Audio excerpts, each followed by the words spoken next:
Hi, gang. Welcome to this episode of Media Champions. I'm your host, Mary Trace Griffin in Atlanta. Today, we're going to go all the way out to the West Coast, the Seattle area. That's where we find Jesse Stoddard of the Stoddard Agency joining us here on Media Champions. Jesse, welcome. Hi, thanks for having me. Thank you for being here. Right off the bat, I want you to share some knowledge with everybody. You are a fractional CMO. I want you to explain to our viewers what that is. If they don't know, but also the cost benefit of having a fractional CMO, because there is quite a cost benefit.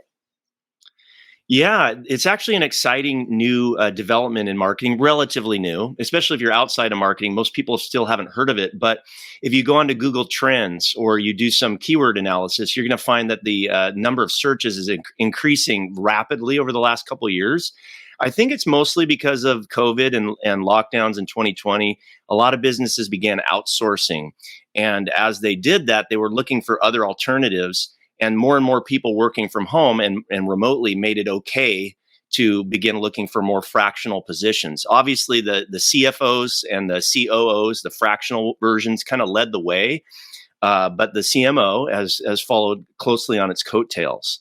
And what's great about that is it allows people who have experience in strategy and marketing who may want to offer the benefits of a CMO without being full-time. It's allowing a lot of us to enter the market. And the benefit to the client is mostly that a lot of businesses, as they grow and expand, they aren't really ready for a full-time chief marketing officer, but they're curious about it, and they do still need the strategy, and they need the structure and the leadership, especially, and project management. But this gives them the opportunity to get that person on a part-time basis rather than a full-time basis. And they may not want to pay for a full-time person, or they may not have the funds for it right now. So I've actually have clients who could easily afford a CMO, but they like the idea of getting the discount, and they don't really need somebody just sitting in an office twiddling their thumbs looking for work to do. So they like the part-time hours but full-time impact approach, and I guess that puts more pressure on me. But essentially, that's what the role is. Oh, but the pressure, you love the pressure, right? Because I know you've been doing this a while, Jesse, and let's talk about why it's important for someone to partner with someone like you, or to say, hey, I pick you because you come with that background knowledge, that because you're in this every day, you know the analytics, you know the science of putting together the numbers, but the brand strategy, right? So let's talk about why it's important for somebody to reach out, and even if they do have that internal marketing department, selecting and partnering with somebody like you is a great idea.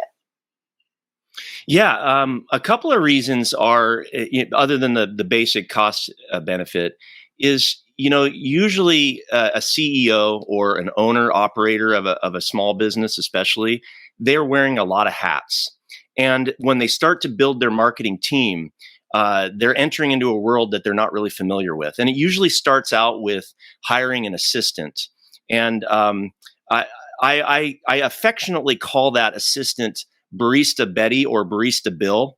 It was a lot of times it was the business owner's person serving them coffee last month, and this month they're running the entire marketing department. And when you think about how ludicrous that is for a minute, when you're a small business owner, you need help, so you hire an assistant who's usually not qualified or barely qualified, and now you're handing over the keys to this Ferrari, which is revenue generation. So sales and marketing is the number one most important thing in any business, and you're giving it over to this person that really doesn't know what they're doing. And so that's mistake number one, and reason why they need to reach out to people like us, because they actually need the experience. And I would say whether they have built a one-person team or they even have a whole in-house team, they still need leadership and they need management of those people. There's another reason, though, that's actually, I didn't know about this when I started. Some of the clients who have reached out to me, they reached out to me for a reason I never expected. They wanted to know whether their digital marketing agency or their SEO agency or their media buyers were actually doing a good job. And I never thought I'd be in the auditing business, but I call it an audit because I've been hired just because they say, you know what, I pay these guys a lot of money and I have no idea if they're even doing a good job or not because they speak another language for me. So I get in there and I speak SEOese, or pay-per-click ease. I put on that hat and I look at what they're doing and I say, well, yeah, I mean, it makes sense. They're doing a great job. Or here's some areas for improvement. And I always tell all those businesses, it's not about me coming in and firing people. It's about me making sure everybody's on the same page and that we're all growing at the same rate. The truth is that your agency sometimes doesn't grow as fast as your business. Sometimes they grow faster. So if there's a mismatch, for example, if your company's expanding rapidly, but your SEO or digital agency is not, they may not be able to handle that anymore. Or they might be a big giant company and they don't really give the attention that you want at the level that you're at. So I just kind of identify that mismatch and I help everybody get on the same page, hopefully saving jobs and relationships if I can.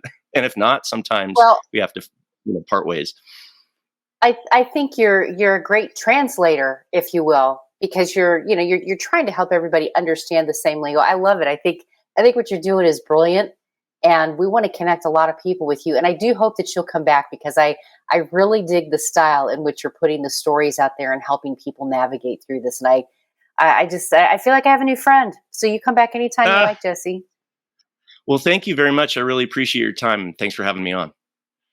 Anytime. And the rest of you, you're going to want to connect to translator extraordinaire. That's Jesse at the Stoddard Agency. We can help you do that. You can find him by finding us right here at dailyadbrief.com. I'm Mary Trace Griffin in Atlanta. We'll see you next time for more Media Champions.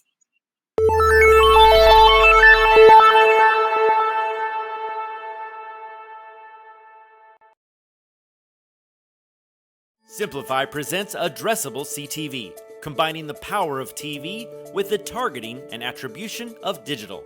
Simplify's Addressable CTV delivers massive reach with the ability to scale without sacrificing precision. TV buyers can generate incremental reach with household-level targeting, frequency controls, reporting, and insights. To learn more about Simplify's Addressable CTV and what it can do for your clients, visit simply.fi.